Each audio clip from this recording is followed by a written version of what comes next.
Assalamualaikum warahmatullahi wabarakatuh.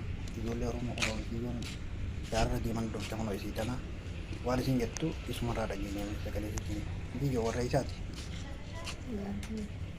Warra gara mul'atarraa warra isaati. Gurba xaabiyaa akkamitti biyya irraa baate? Suudiin dhagattee baate?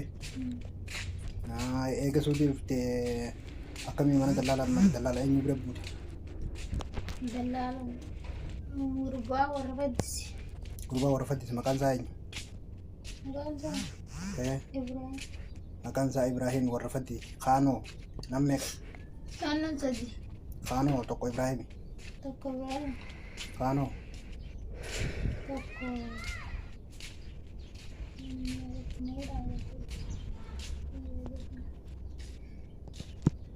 Ibrahim gurbaan isin dallala bira buute waadii dawaa sirka irratti. Kaanni wallaalte?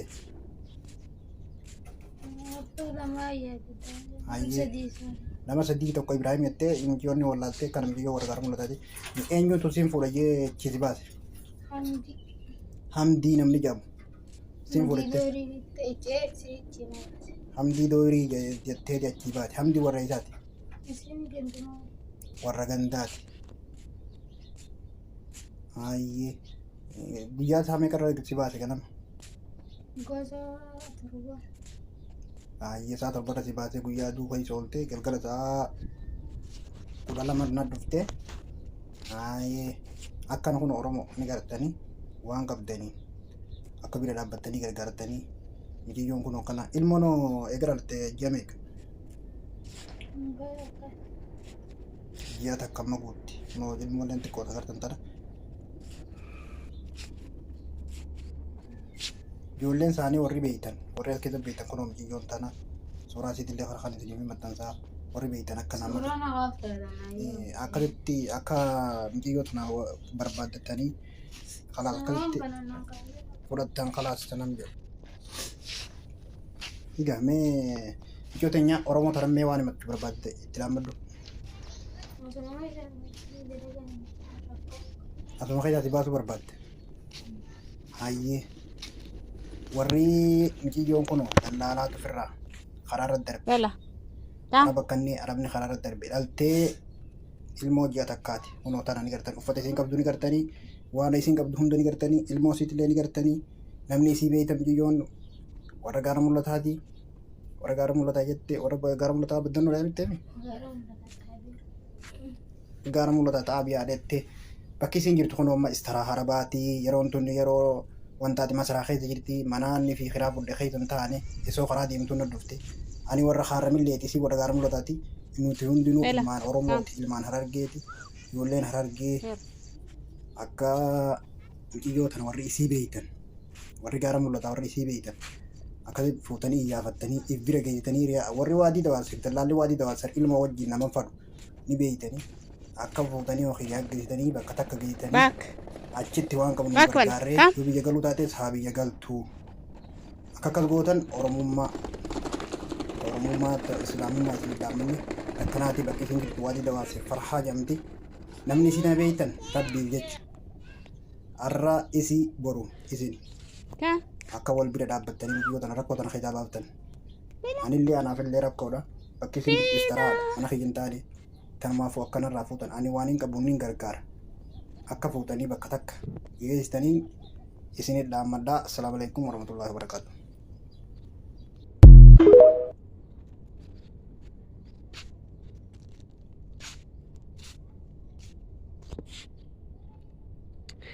Tole ashamaa kabajamtoota jaalatamtoota maatii kaayyoftuu nagee jaalala raarraa waaqayyoo suniif haa baay'atu obboleewwan kiyya qaqqaalii gaggaarii yooyyaa anaa dhufuu baga nagaan dhuftan jecha warri haaraa taatan maatii ta'uu hin dagatina warri maatii taatanii jirtan immoo yoo isinitti tole laayik sheer koomentii gochuun gara maamila kaayyoftuu bitti dabalamaan isiniin jechuu barbaada obboleewwan kiyya guyyaa har'aa kana gaa'u argitanii jirtu wanti haaraan isinitti haasa'u hin jiru viidiyoo kanarraa waa hedduu caqastu waa hedduu irraa hubattu jedheen yaada jechuudha. Egaa miidiyaa kanarratti gaafa arginu osoo maalummaa icciitii nama tokkoo seenaa nama tokkoo miidhaa isaa fi hanqina isaa dadhabbina isaa hundumaa adda baafannee hin beekini namatti murteessutu nutti salphataa jechuudha. Obboleettiin keenya kun akka jettutti kan isheen deessee Togodaa irratti rakkataa jirtu kun karaa osoo deemaa jirtu daldalaatiin jechuudha. Kan garaatti hafiitoo kun har'a deessee mucaa baattee waliin rakkataa jirtu jechuudha. Egaa ilmoon shaamaraa tokko dhugaadhaa fira hin qabdu. Even shamarran keenya karaa kutanii dhufanii biyya Arabaa kana gaafa deemanii karaa garaa garaati kan ijoolleen keenya gara biyya Arabaatti imalanii tokkoffaa karaa Sudaan irraan dhufanii gara biyya Arabaas deemuutu jira, Suudii deemuutu jira, Sudaan irraa gara Dubaayitti darbuutu jira. Yeroo kana immoo waa hedduutu isaan mudata. Even immoo biiroo keessatti biiroo dhiiraayyuu galuutu danda'u. Maaliif obboleessa ofii miti, abbaa ofii miti, barri baddeetti jiru. Yeroo har'aa kana even yeroo abbaa ofii fi obboleessa ofii itti sodaatanii fi irratti abdii hin qabaannedha jechuudha. Waa hundaafiyyuu Waaqayyoo obboleettii keenya jajjabina haalaatuu fi homaa wanti godhamu tokko hin jiru.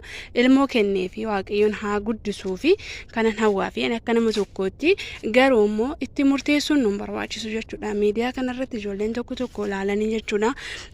Gaafa deessoo gaafa akkas taatoo jechuun rakkisaadha. Seenaa tokko icciitii tokko odoo keessa isaa hin beekin odoo maalummaa isaa hin beekin namni tokko maaltu isa mudatee maaltu isa qunnamee kanarra ga'ee jennee otoo maalummaa isaa hin beekin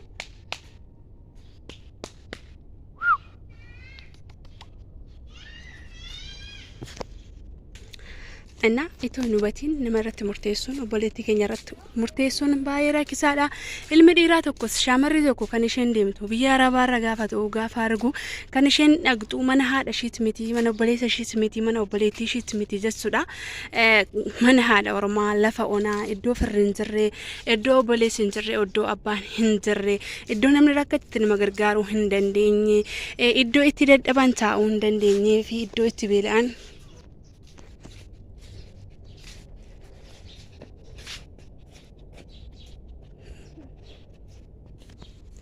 itti boqochuu hin dandeenye jechuudha. Golli haadha Oromaayi even daanii irratti mucaa guddifachuu dhiisaati akka kiyyatti baay'ee tokko ulfaata, baay'ee tokko sinii ofitti gadde jechuudha. Nama ta'uun yeroo tokko nama gaddisiisa. Keessumaa shaamarran kun qormaata hedduutu qabna jechuudha. Wanta hedduutu nu mudata kinoo argaa jirtu jechuudha. Waan daqiiqa tokko sekeendii tokkodhaaf mucaan kun garaatti hafuun kunoo har'a garuu biyya hambaa keessatti gara biyya isheetti deebi'uuf ilmoo ishee biyya hambaa keessatti gattee deebi'uun hin ulfaata. Egaa isa kana warruma ilmaan biyya hambaa keessatti godhateetu icciitii isaa baay'inaan beeka jechuudha. Rakkina achi keessatti argamu.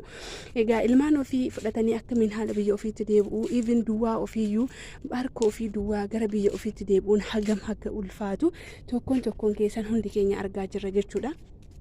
Waggaa lama dalagnaa of jijjiirraa maatii keenya jijjiirra jennee baanee umurii keenya baay'inaan biyya hambaa keessatti fixaa kan jirru, umurii keenya as keessatti gubaa kan jirru jechuudha. Irra caalaan keenya jechuudha. Maaliif biyya hambaa seenanii bahanii galuun baay'ee tokko ulfaatti. Dhugaa dhufuutu salphata malee galuun baay'ee tokko nama dhibdi bar biyya hambaa dhaquun nama dhibu galuutu nama dhiba malee akkuma jedhan sana. Egaa dhufuun salphaadha. Galuu baay'ee ulfaatti. Bu'aa bayii hedduutu qabdi, qormaata hedduutu qabdi.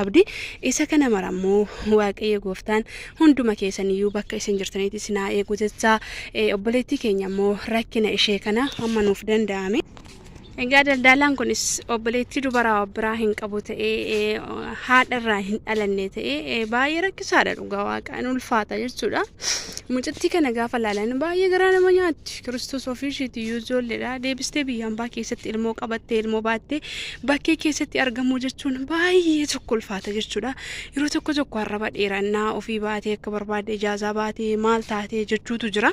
Inni kun miti dhugaa dubbachuuf yoo ta'e ani akka nama tokkootti namatti itoo maalummaa isaa icciitii isaa hin beekin namni tokko akkamiif mudannoo kana keessa galee osoo hin beekin namatti murteessuun dura otoo dursinee gadi fageessinee waan isheen rakkate kana rakkina ishee kana hubanne bareeda ta'a jechuudha. Mucayyoon kun akka jettutti ana daldalaatu yuna fide daldalar harka dhiiraan ture yeroo sana na daffaree kanarraan nagee hezittee jirti jechuudha. Egaa shamarran harka dhiiraa galanii bahuuni ni ulfaata. Intala dubaraa tokko immoo wanta hedduutu ishee mudata jireenya ishee keessatti jechuudha. Jireenya ilmi namaa addunyaa kanarratti bu'aa bayii hedduutu qabdi. Waa hedduutu nama mudata. Akkuma gaddi jiru gammachuun jira, akkuma gammachuunis jiru immoo gaddi jira. Waa hedduutu jira. Isa kana immoo obsumaan waaqayyo ishee jajjabeessu haga danda'ame haga lamummaa haga nutti dhagahame tokko gargaarree jechuudha.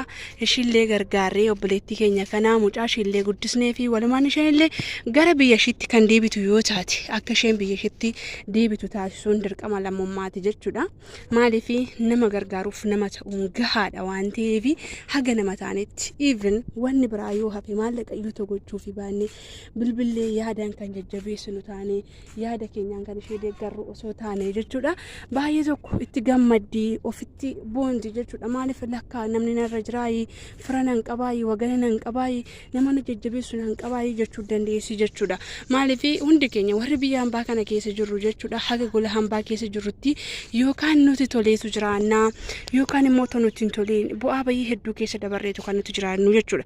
Ilmi namaa kan inni murteessu fuula namaa ilaalee dhaaba namaa ilaaleetu araa itti toleeraa jireenyi biyyan baatti suriidhaa bashannanteetti sedhaniitu kan isaa yaadanii ijoollee keenya yeroo tokko daldalaa seera qabeessaan hin deeminaa gara biyya arabaa gaafa deemtan dura qoradhaa daldalichi maal akka ta'e eenyu akka ta'e eessa akka jiru baayigiraawundii nama sanaa qoradhaa jedhanii odoo itti himanii yookaan immoo hin dhufinaa jireenyi biyya ormaa bu'aa bayii qabdi hin ulfaatti mudannoo addaatu jira kun boru isin mudachuu danda'a jenneetoo kan itti himnu osoo ta'ee jechuudha.